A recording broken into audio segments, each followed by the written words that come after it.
쌀 산업 다각화를 위해 정부가 2023년부터 전략적으로 육성 중인 가루쌀. 가루쌀은 밀가루처럼 재분이 가능한 품종으로 수입밀의 일부를 대체할 수 있을 것으로 주목받으며 전문 생산단지가 지난해 135곳, 올해 151곳으로 확대됐습니다. 하지만 이산고온과 잦은 강으로 피해가 커지면서 올해 재배 면적은 당초 15,000여 헥타르에서 9,500헥타르로 축소됐고 농가 재배 의지도 위축되고 있습니다. 특히 올해 6월 말 기준 정부가 매입한 2024년산 가루쌀 2만 1,000톤 가운데 판매는 6.1%인 1,300톤에 그쳐 수요도 여전히 미진한 상황입니다. 농림부는 시장 수요 확대를 위해서 가루쌀 제품 개발을 위한 식품업계 적극 지원이랄지 중장기적인 소비 기반 구축 등 실효성 있는 대책을 내놓아야 하겠습니다.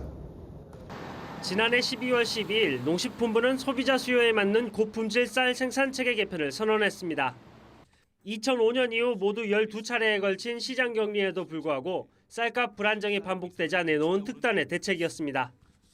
재배 면적 감축과 쌀 품질 고급화 같은 생산 단계에서의 처방을 빼면 눈에 띄는 전략은 바로 신규 수요 창출. 최근 4년 연속 성장세를 이어온 김밥과 떡볶이, 냉동밥 등 가공식품 시장을 염두에 두고 가공용 쌀 소비를 2022년 57만 톤에서 2028년 72만 톤까지 확대하겠다는 계획을 발표했습니다. 이제 장립종이나 또는 가루쌀 이런 가공용이나 수출용 같은 특수한 목적의 것들이 먼저 우선적으로 재배가 돼야 되고 그렇게 해서 규모 경제가 생기면 하지만 이 같은 정책이 정작 실수요자와의 연계 전략 없이 낙관론에 기대고 있다는 지적도 나옵니다. 너무 희망적 사고를 하기에는 생각보다 가공을 해도 지금 우리가 낳는 양을 상쇄하기에는 일반적으로 좀 많이 좀 이렇게 못 미치더라 이렇게 보는 게 맞는 것 같고요. 쌀 소비 감소세를 가공품 확대 처방만으로 돌파할 수 있을지도 미지수입니다.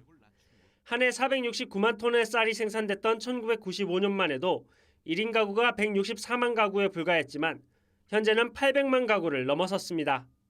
1990년대 연간 100kg에 육박했던 1인당 쌀 소비량은 30여 년 만에 반토막 났습니다. 가공용 쌀 소비량이 늘더라도 전체 쌀 소비량을 회복하는 것은 사실상 불가능하고 고품질 쌀을 생산한다 해도 쌀을 먹지 않는 식습관 자체가 바뀌지 않으면 의미가 없습니다.